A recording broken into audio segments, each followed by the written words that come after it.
Hello and welcome to Newsix, and I am Anand Singh. So, in this episode of Hot Mic, I am joined by senior Congress leader and CWC member Pawan Khera, who is also the chairman of the Media and Publicity Department of the Congress.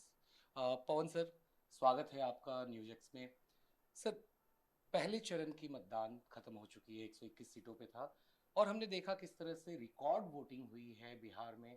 64.66% की voting record की गई, जो कि अभी तक की highest है बिहार को लेकर। और इलेक्शन कमीशन कह रहा है, चूंकि करीब 42,000 पोलिंग बूथों से ये रिपोर्ट आई है उनके पास और 45,500 के आसपास टोटल बूथ हैं, तो ये 2% और बढ़ने की उम्मीद जता रहे। तो आप कैसे देखते हैं सर महागठबंधन के परफॉर्मेंस के तौर पे कल की वोटिंग को? 2014 से पहले हमने कभी ऐसा नहीं देखा था कि चुनाव आयोग ऐसा कहे कि 2 दिन लग जाएंगे एग्जैक्ट परसेंटेज बताने में, कभी होता नहीं था। खैर, जो छोटा मोटा अनुभव मेरा चुनाव और चुनाव के रिजल्ट्स को और काउंटिंग को, पोलिंग को देखकर है, 2013 में जब दिल्ली में हम हारे थे तब रिकॉर्ड पोलिंग हुई थी और तब ही आभास हो गया था काउंटिंग से भी पहले कि इतनी भारी भरकम तादाद में जब लोग वोट देते हैं तो वो बदलाव का वोट देते हैं।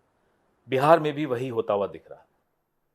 सर, जिस तरीके से 2014 की चूंकि आपने जिक्र की, 2013 के भी चुनाव का जिक्र किया, मगर हमने पिछले कई सालों में देखा है कि जहां अब रिकॉर्ड नंबर पे वोटिंग हो रही है, मगर विपक्ष को उसका उतना फायदा नहीं मिलता हुआ दिख रहा है। लगातार एनडीए कई राज्यों में वापस उन्होंने वापसी की है।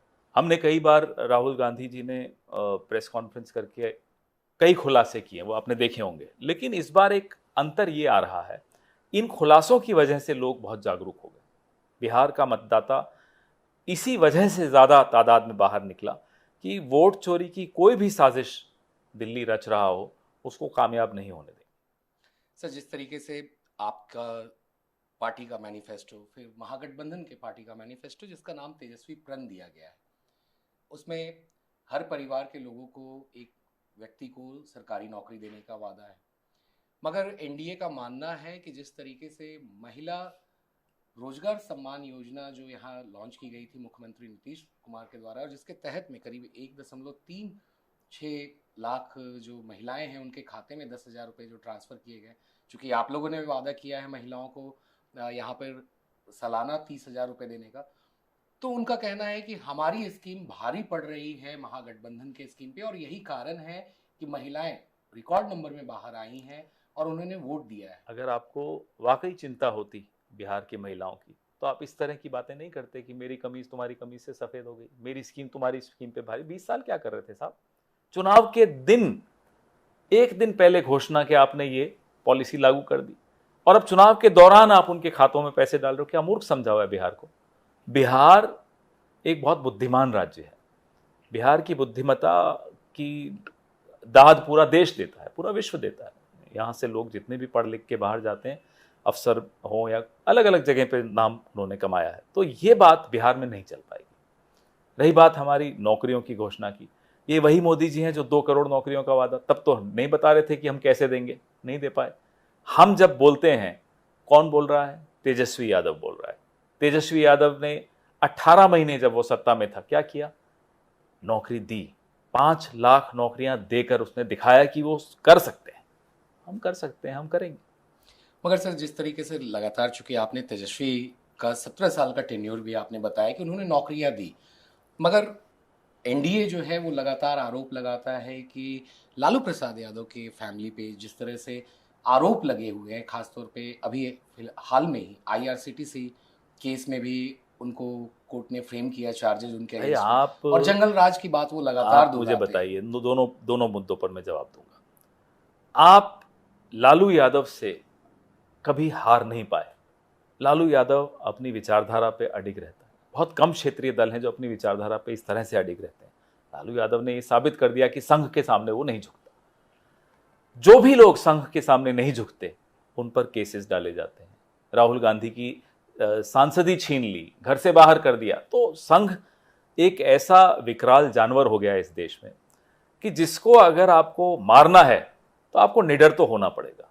लालू यादव निडर है, इसलिए उस पर इस तरह के हमले बोले जाते हैं, छींटाकशी की जाती है, केसेस लगाए जाते हैं, एजेंसीज उन पर छोड़ दी जाती हैं। राहुल गांधी के साथ यही स्थिति हो रही है। होने दीजिए, हम लड़ेंगे। मगर सर, जिस तरह से एक जंगल राज का टैग बार बार एनडीए महागठबंधन पे लगाता है, खास तौर पे राष्ट्रीय जनता दल को घेरता है कि वो 20 साल 30 साल पुराना जो वक्त है, जो लोगों ने उस वक्त का दौर देखा बिहार का, जब लॉ एंड ऑर्डर यहाँ पे क्वेश्चनेबल था, काफी भाई क्राइम्स थी। उस वक्त का तो हम क्या बताएं। कल उप मुख्यमंत्री अपने ऊपर हुए हुए हमले को नहीं बचा पा रहा। ये तो लॉ एंड ऑर्डर की हालत है। इससे बड़ा गुंडा राज का उदाहरण आपको क्या मिलेगा। उप मुख्यमंत्री सिटिंग डेप्यूटी चीफ मिनिस्टर पे हमले हो रहे हैं, लोग उनको खदेड़ रहे हैं और वो नहीं रोक पा रहे। ये गुंडा राज की जीती जागती मिसाल है। ये पास में है, गांधी मैदान सामने दिख रहा है। यहाँ खेमका जी का मर्डर हुआ था आज से कुछ महीनों पहले। यहाँ बगल में एक लड़की को अगवा कर लिया गया था, हत्या हो गई थी। 24 घंटे में 9 हत्याएं रोज बिहार में हो रही हैं। गुंडाराज नहीं है तो क्या है, हमें बताइए। एक प्रत्याशी इनका सीधा गोली मार देता है और अभी कैद में है। बीच चुनाव के इनका प्रत्याशी गोली मारता है और आप हमको कह रहे हैं जंगल राज। इससे बड़ा गुंडाराज क्या हो सकता है। मगर सर, वहीं जब आप लोग एसआईआर के मुद्दे को लेकर उतरे थे बिहार में, खासतौर पे राहुल गांधी की यात्रा भी हुई थी, नेता विपक्ष हैं वो लोकसभा में, उन्होंने 16 दिन तक लगातार बिहार में वोटर अधिकार यात्रा की थी। वोट चोरी पे भी, चूंकि आपने बोला किस तरह से वो लगातार उजागर कर रहे हैं, मगर फिर हमने देखा कि एक गैप आया। जो मोमेंटम कांग्रेस ने बनाया था अगस्त के महीने में, सितंबर 2 तारीख तक चली ये पूरी यात्रा का दौरान, फिर उसके बाद एक लंबा गैप आ गया। तो आपको लगता है कि कहीं ना कहीं कांग्रेस ने वो जो मोमेंटम बनाया था वो कहीं खो गया था? फिर लगातार जिस तरह से सीट शेयरिंग के अनाउंसमेंट में देरी हुई और मुख्यमंत्री के चेहरे पे अनाउंसमेंट में देरी हुई, तो उन सब चीज़ों को आप कैसे देखते हैं? जो एसआईआर के और वोट चोरी के खिलाफ वोटर अधिकार यात्रा राहुल गांधी जी ने, तेजस्वी यादव जी ने निकाली थी, वो पूरे देश में लोगों को जागरूक करने के लिए निकाली थी। उसका ताल्लुक सिर्फ बिहार से नहीं था, क्योंकि बिहार पहला ऐसा राज्य है जहां एसआईआर लागू किया जा रहा था, इसलिए बिहार में वो यात्रा हुई। तो ये कह देना कि आपने बिहार में मोमेंटम बनाया फिर आप चले गए फिर आ गए, ऐसा नहीं होता। ये मोमेंटम पूरे देश में अब देखने को 5 करोड़ लोगों ने हस्ताक्षर किए इस मोमेंटम के बाद पूरे देश में, एसआईआर के खिलाफ, वोट चोरी के खिलाफ। और हर पार्टी को फिर कमरों में बैठकर, बोर्ड रूम में बैठकर अपनी स्ट्रैटेजी भी बनानी पड़ती है, किसको टिकट देनी है, कौन सी सीट लेनी है, गठबंधन में क्या करना है, आपस में मैनिफेस्टो कैसा होना चाहिए। और मैनिफेस्टो कोई ऐसा नहीं कि एक बंद कमरे में एसी में बैठ के 5 लोगों ने बना लिया। मैनिफेस्टो में भी विस्तृत चर्चाएं हुई, अलग अलग वर्गों से चर्चाएं हुई। हर बार पूरे वक्त 6 महीने आप सड़क पर खड़े रहोगे, ऐसे चुनाव नहीं लड़ा जाता, माफ कीजिएगा। सर, जिस तरीके से लगातार आरोप लग रहे हैं, प्रधानमंत्री खुद आते हैं बिहार में और वो सीधा आरोप लगाते हैं कि किस तरह से कांग्रेस पार्टी खास तौर पे एसआईआर का विरोध इसलिए कर रही है। उनके साथ में अमित शाह भी आरोप लगाते हैं क्योंकि ये घुसपैठियों को बचाना चाहते हैं। मुझे एक बात बताइए, हम ये तो जानते थे कि प्रधानमंत्री कायर हैं, ये नहीं जानते थे कि इतने बड़े झूठे भी हैं। प्रधानमंत्री पद पर बैठकर कहते हैं एसआईआर के मार्फत आपने घुसपैठियों को हटाया। एक नाम बताइए जो बांग्लादेशी वोटर आपको यहां मिला हो, एक। ज्ञानेश गुप्ता जी से पूछते हैं साहब गुप्त ज्ञान क्या है आपके पास घुसपैठियों का, चुप हो जाते हैं। प्रधानमंत्री के पास कौन सा ही गुप्त ज्ञान आ गया, बताया जरा। एक तो आया नहीं और फिर कहते हैं साहब घुसपैठी। अच्छा, घुसपैठी घुसे कैसे? यही घुसपैठी है, तथाकथित घुसपैठी है। लोकसभा में वोट देते हैं तो आप प्रधानमंत्री बन रहे हैं और अब विधानसभा के चुनाव में कह रहे हैं साहब वो घुसपैठी हैं। पहले इस्तीफा दीजिए, 2 कारणों से इस्तीफा दीजिए। घुसपैठी है आपकी सरकार के होते हुए घुसे कैसे, नंबर 1।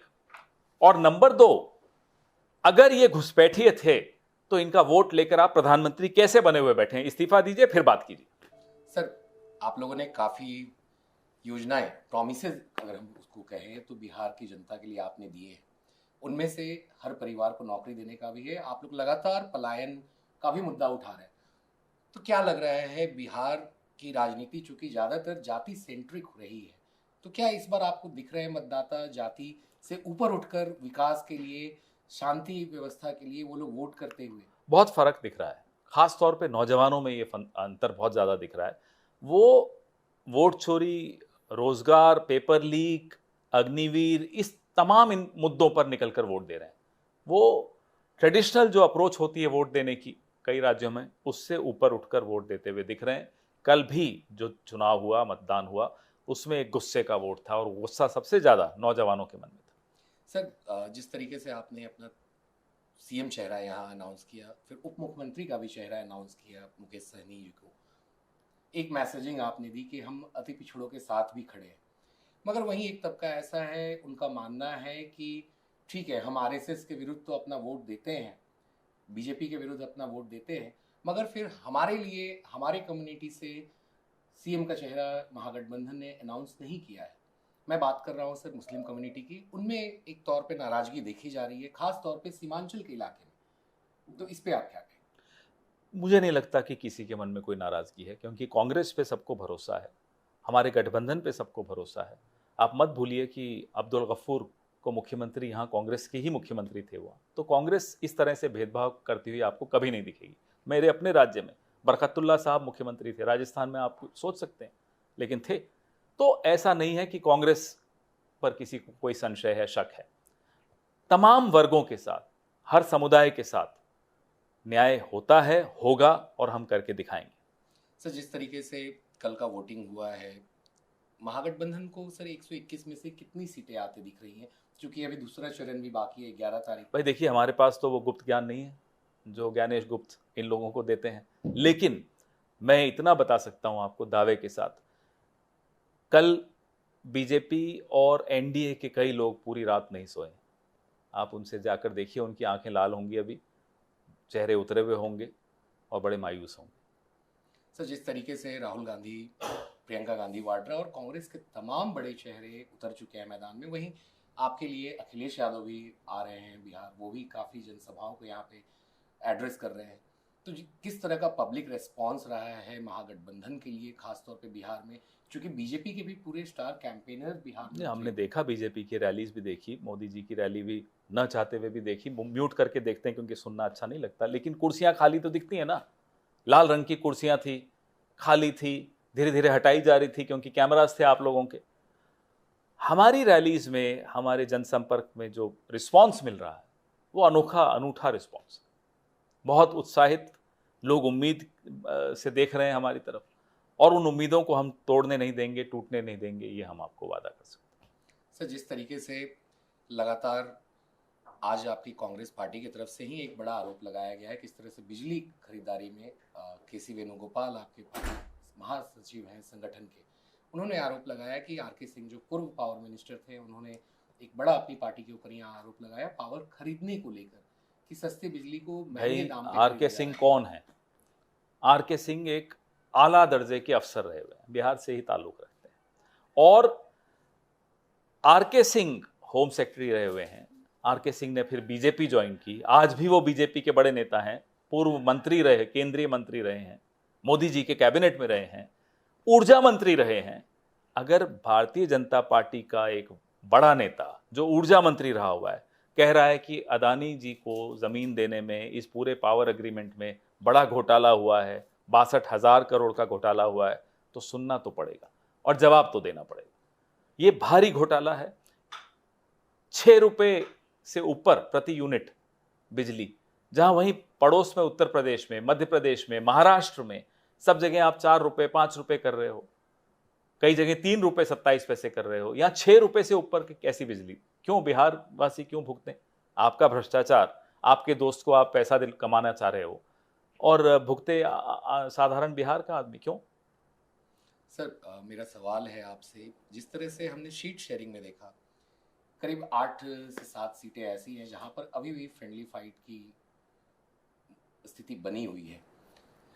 जब आप लोग कहते हैं कि महागठबंधन के अंदर सब कुछ बढ़िया है, सब कुछ अच्छा है, ऑल इज वेल कहा जाता है, तो फिर ये फ्रेंडली फाइट की नौबत क्यों आई? ऐसा क्यों हुआ कि उन सीटों पर किसी भी तरह का एक जो, अब मैं अपनी पूरी बात आपके सामने रखूं वो उचित नहीं रहेगा क्या? लेकिन हर इन सीटों की जिनकी आप बात कर रहे हैं, वहाँ परिस्थितियाँ ऐसी हैं, आंकड़े ऐसे हैं, सोशल इंजीनियरिंग ऐसी है कि फ्रेंडली फाइट ही की मार्फत हम एनडीए के प्रत्याशी को हरा सकते हैं। कुछ जातीय समीकरण होते हैं, कुछ और समीकरण होते हैं, अब आप खुलासा तो आप खुद ही समझ जाएंगे मैं क्या बोल रहा हूँ, तो ये उसी वजह से हो रहा है। आपने एक वर्ड यूज किया, सोशल इंजीनियरिंग। हमने देखा है नीतीश कुमार ने पिछले 20 साल से बिहार में किस तरह से सोशल इंजीनियरिंग किया है, खास तौर पे ईबीसी ओबीसी वोटर्स को अपने साथ रखने के लिए, उसके साथ में अपर कास्ट वोटर्स को भी साथ रखने के लिए। मगर जिस तरह से आरजेडी की यहाँ पे पॉलिटिक्स है, वो एमवाई पे उनका ज़्यादा पहले रहा है, चुनावी आंकड़े भी यही कहते हैं। नीतीश कुमार जी के सोशल इंजीनियरिंग को आप लोग इस बार किस तरीके से साथ देखिए, दें? नीतीश कुमार जी ने सोशल इंजीनियरिंग की, मेहनत की, इसमें कोई शक की बात नहीं। उस पर पानी फेर दिया इस बार बीजेपी ने, इसमें भी कोई शक की बात नहीं। आज तक नीतीश कुमार जी को के बारे में ये घोषणा नहीं हुई कि यही मुख्यमंत्री होंगे। दावे के साथ नहीं बोला जा रहा, बोला ही नहीं जा रहा। क्यों नहीं बोला जा रहा? तो पिछड़ा वर्ग भी बहुत ठगा हुआ महसूस कर रहा है भारतीय जनता पार्टी की वजह से, और वो भी हमारी तरफ आकर्षित हो रहा है। हमने मुकेश सहनी जी को भी साथ लिया, हमने अलग अलग वर्गों को साथ में लिया। मैं नहीं मानता कि जो मीडिया कहता है एम वाई नहीं है, ये हम सबको माए मानते हैं, एम वाई मानते हैं, सब हमारे हैं। तो हम सबको साथ लेकर चल रहे हैं। और कांग्रेस पार्टी विशेष तौर पे एक इंद्रधनुषी पार्टी मानी जाती है, जिसमें सब रंग समा मिले हुए हैं। सर, मेरा आखिरी सवाल है आपसे, चूंकि अब सेकंड फेज का इलेक्शन भी होना है, राहुल गांधी बिहार में लगातार कैंपेनिंग कर रहे हैं, मगर उनका एक बयान जो काफ़ी बीजेपी जिसको उठा रही है, एक तो आर्मी के ऊपर दिया गया बयान कि 10% पॉपुलेशन अब पूरे आर्मी फोर्सेस को कंट्रोल कर रही है, वहीं उन्होंने इंडिकेट किया था अपने इस बयान में। दूसरी चीज़ उन्होंने ये भी कही कि अगर प्रधानमंत्री को कोई डांस करने के लिए भी कहेगा तो वो डांस करेंगे। इसको लेकर बीजेपी लगातार आपत्ति जता रही है। क्यों नहीं, क्या आपत्ति है? ये प्रधानमंत्री बंगाल के चुनाव में रविन्द्रनाथ टैगोर बन के चले जाते हैं तो क्या वो आपको बहुरूपिया नहीं दिखते? इतनी नौटंकी करते हुए किसी प्रधानमंत्री को देखा आपने आज तक? तो कोई ड्रामा करता है तो उसको ड्रामेबाज कहने में उसको आपत्ति क्या होनी चाहिए? खुश होना चाहिए कि साहब देखो, सब मुझे ड्रामेबाज कह रहे हैं। नंबर 2, जब मैं कहता हूं कि इस कमरे में 4 लोग बैठे हैं, सब कुछ उन 2 के पास है, तो मैं उन 2 के खिलाफ नहीं बोल रहा, मैं इन 2 के पक्ष में बोल रहा हूं जिनके पास नहीं है। आप सोचिए, भारतीय जनता पार्टी हमेशा ट्विस्ट करती है हर चीज को, क्योंकि उनके पास जवाब नहीं है। हम क्या बोल रहे हैं? हम कह रहे हैं कि सवर्णों में भी जो आर्थिक रूप से पिछड़े हैं, वहां से चलिए, वहां से शुरू करते हैं। उनको कम अवसर मिल रहे हैं, उनको भी लेवल प्लेइंग फील्ड मिलनी चाहिए। दलितों में, वंचितों में, पीड़ितों में, अल्पसंख्यकों में, महिलाओं में, सबकी बात करते हैं। अगर हम कह रहे हैं कि judiciary, army, bureaucracy, media, industry, सब में ये 4 लोगों के पास है, हम ये तो नहीं कह रहे कि इन 4 से छीनना है। हम कह रहे हैं ये जो बाकी 4 हैं, इनको भी अवसर मिलने जरूरी हैं, और वो हम दिलवाएंगे। सर, चूंकि आपने बात किया सबको अवसर देने की, तो जब रिजल्ट्स आएंगे तो अगर जरूरत पड़ी तो क्या आप प्रशांत किशोर की पार्टी को भी अपने साथ लेने का सोचेंगे? और दूसरी चीज कि जिस तरीके से वोटिंग हो रही है यहाँ पे, तो आपको क्या लगता है अगर आपकी सरकार बनती है तो सबसे पहले किन प्रोमिसेस को यहाँ पे बिहार में पूरा किया? नंबर 1, हमारी सरकार भारी बहुमत से बन रही है, तो मुझे नहीं लगता हमें किसी की आवश्यकता पड़ेगी। नंबर 2, सबसे बड़ा मुद्दा रोजगार का मुद्दा है, और सबसे पहले मुझे लगता है उसी मुद्दे को एड्रेस करना चाहिए। लॉ एंड ऑर्डर एक बहुत बड़ा मुद्दा है। जिस तरह से अफसरशाही हावी है सरकार पर, पिछले कई सालों से आप बिहार में देख रहे हैं, केंद्र में भी वही हालत है कमोबेश। अफसरशाही पे लगाम करना भी बहुत जरूरी है। और सर, जिस तरह से तेजस्वी ने अनाउंस किया कि हम किसानों के लिए भी जो इरिगेशन के लिए बिजली वो यूज करते हैं, हम उसको भी मुफ्त कर देंगे, ये बाद में उन्होंने अनाउंस किया। फिर उन्होंने ये भी कहा कि 300 और 400 रुपए खरीद पे बढ़ाया जाएगा फसल के दामों में। तो इन सारे ये बहुत प्राथमिकताएं हैं हमारे गठबंधन की, ये प्राथमिकताएं हैं। किसानों की स्थिति देखकर समझ में आता है कि ये प्राथमिकता होनी चाहिए। ग्रामीण बिहार की हालत और खराब है, तो जाहिर सी बात है कि हमारी प्राथमिकताओं में वो शामिल है। बहुत बहुत शुक्रिया सर बात करने के लिए। So this was senior Congress leader Pawan Khera, who spoke exclusively to NewsX, and he clearly mentioned that the Mahagathbandhan is going to come to power with a thumping majority in Bihar. With Vijay Ankush Sharma, Anand Singh, NewsX, Patna.